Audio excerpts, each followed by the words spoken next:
couple of weeks ago, maybe 3 or 4 weeks ago, one of my training partners that I train with in Aikido asked me if I could make her a weapon. I was thrilled.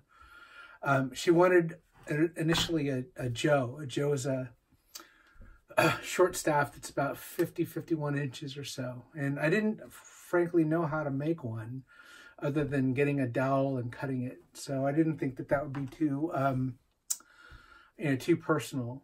So I gave her one of my spare Joes.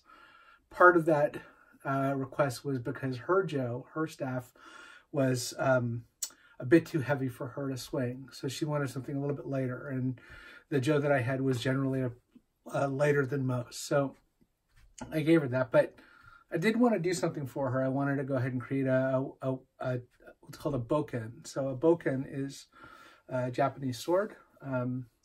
It's a wooden sword. It's made for practicing. This is an Iwama style bokken. So it's a little thicker. You can see the lines down the middle. So I wanted to make one, and I've always wanted to make a bokken, and I thought it would be a fun project and a worthwhile project and a deepening of my understanding of Aikido. So I went about it. So this is going to be in probably a few parts, but I wanted to kind of go through and show my process, talk about some of the tools that I use in building it. I already made her one, but I'm going to make a couple others. So starting off, I have a nice piece of walnut here. I think that I can get 2 bokkens out of here. I drew out, traced out with the template. I'll talk about that in a moment. So I think I can get 2 bokkens. I think that I need to retrace this because it's hitting this imperfection in the wood. So I'm going to lose some material, I think, if I just use this edge. But I think I can take the template and flip it around and then redraw, maybe do it on the other side. I made the template by taking my bokken, putting it down on a piece of butcher block paper, and then just carefully tracing the bokken. Because it doesn't sit flush on the paper, I had to be careful about making sure that I don't go too far in or too far out from the lines. But anyway, really simple. Here's a piece of butcher block paper. It's actually the part of the paper that came wrapped, that this wood came wrapped in. And so I went ahead and drew out, traced out the bokken, and I cut it out. And then I taped it onto the wood, and I took a Sharpie and then just drew around the, traced around the template. I liked using the Sharpie, as a matter of fact. When I made the initial bokken, these lines here are thicker than a pencil. So when I start to groove into these lines, I can see the material actually slowly being removed, as opposed to just having a thin pencil line and then all of a sudden losing that mark. And I'll talk a little bit more about lines in another episode of this, when I start actually doing some measurements after these are cut. Let's see. I used this is called a Shinto rasp. This is a great tool. It's actually got 2 different sides. So you can see this is basically an array of diagonal blades encased in these 2 blades here. And there's a coarser side for taking off a lot of material, and then a finer side. It actually does a really good job. The finer side actually really does a good job of of smoothing things out. It's certainly not like, it's not 60 grit sandpaper, which is actually pretty coarse for sandpaper, but it does a really good job. I was surprised at how much I like this. And then I also use a draw knife.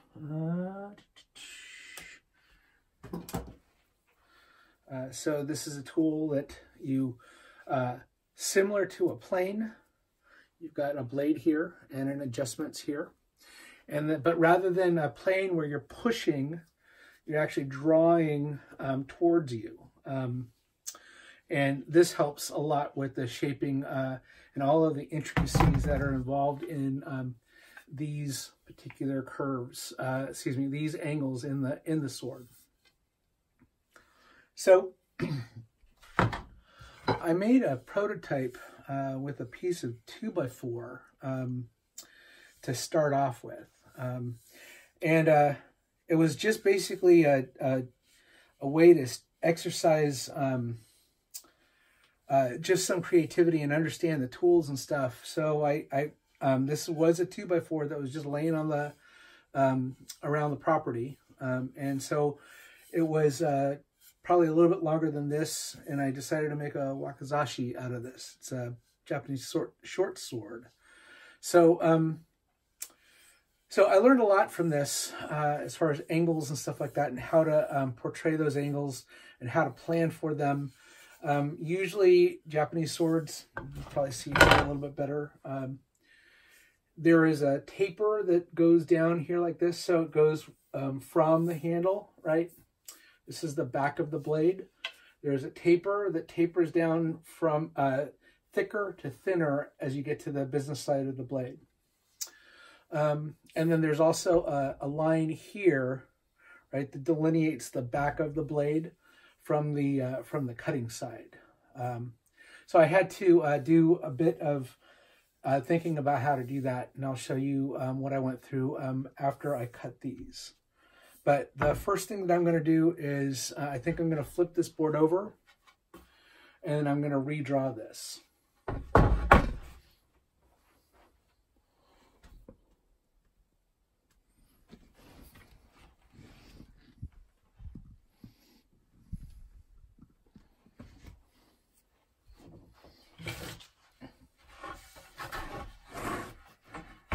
I should also say that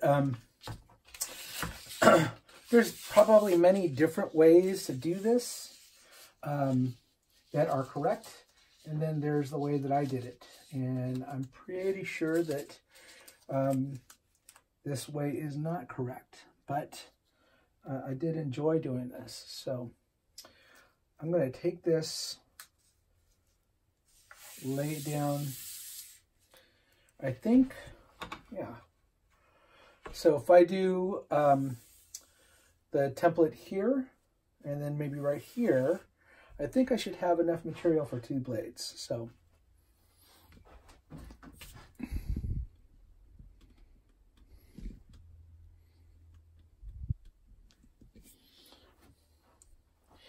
like I said, I have a little bit of painter's tape so that it could just sit down on the wood.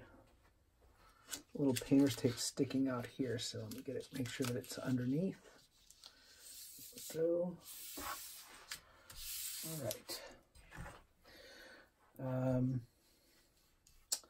I'm not too concerned about these knots. What I did with the other piece of wood, I'm not sure if you can see it.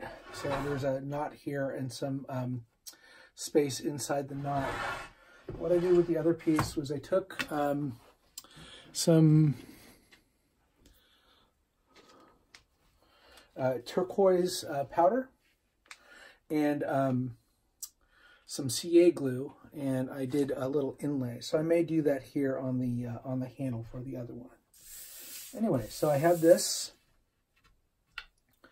I'm going to take my marker, and I'm just going to start here.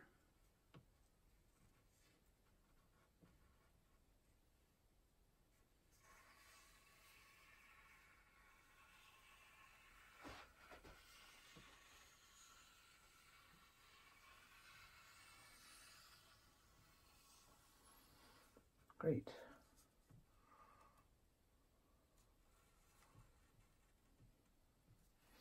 And I'm going to trace back on the concave side too.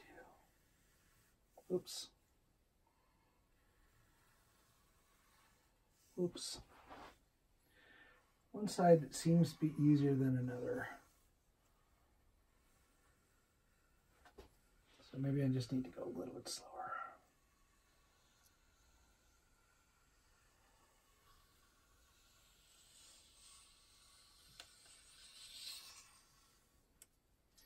Okay, there's one side.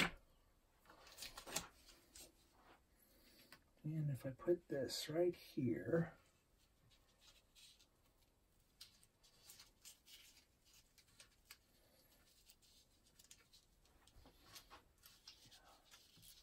a little bit of tape sticking right out here, so I'm going to smooth all this out. Oops, don't want to get it too close to the other. All right, a little bit of missing space right here, so I'm just going to edge this out here.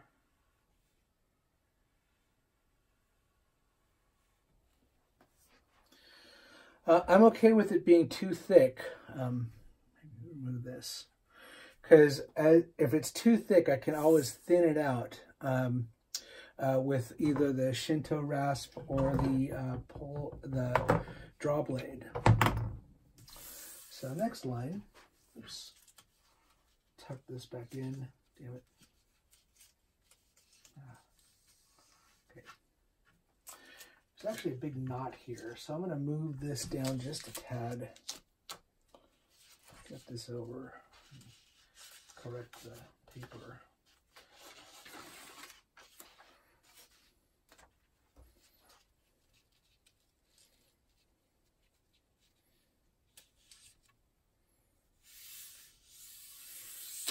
Okay, so I'm going to start on the inside first, on the back of the blade.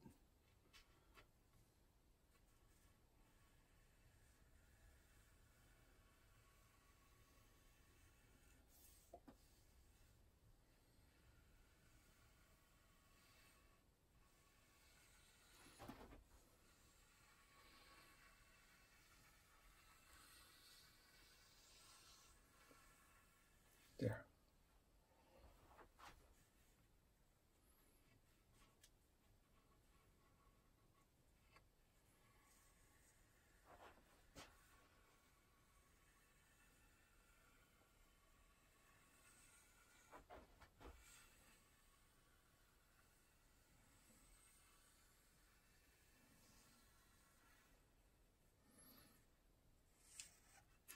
Great. Okay. So one thing I did not do correctly last time was I did not properly measure out the handle. So what happened was that when you hold the Japanese sword, you don't hold it like a baseball bat. You actually hold it such that there's usually about a hand's width between your left and right hand.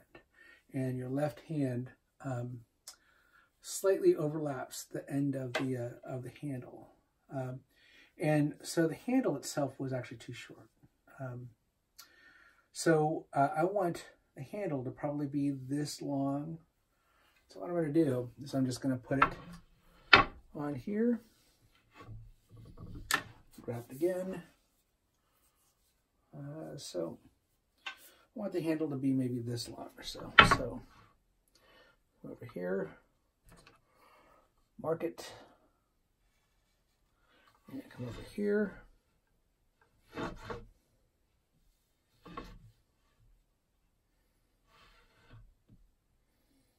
And mark it.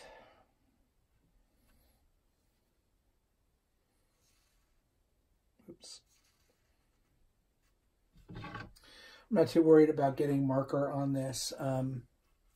It'll all come out after I sand. Anyway, so that's going to be it for today.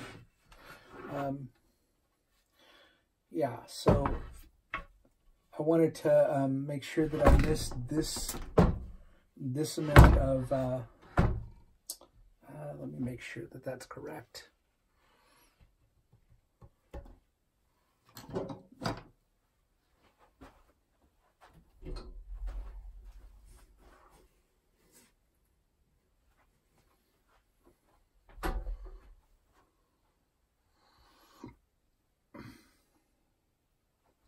I need something to measure with. Here we go. Okay.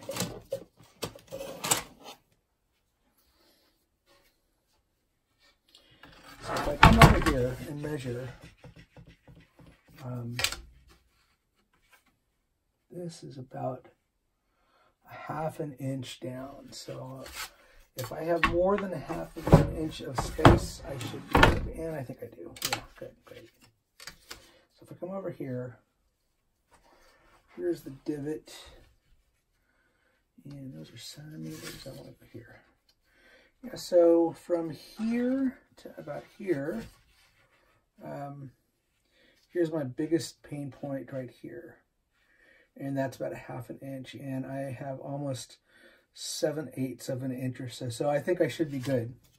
When I go ahead and initially do this cut, this this missing piece of wood will just fall off without a problem. And I am kind of excited about actually finishing up this once the sword is done, and then filling it out with the topaz and the CA glue. It seemed to work out pretty well with the other sword. So, all right. So that's what I got today. I'll come back. Next thing I do is start cutting. I'll use a jigsaw for this. I also use a rotary sander, like I said, starting at 60 grit to take off material that I don't, can't quite take off with the rasp. And then I'll go to finer grits to do fine sanding. Okay. One other thing I should say, this is 5/16 of an inch wide. Whoops. Yeah, it's just barely under an inch or so. And that's good because bookends are usually, the handles are usually about an inch. All right, so if I check this one, yeah, it's just about an inch or so. So I think that we're going to be good. Okay, so next time I'll come back and cut. Thanks.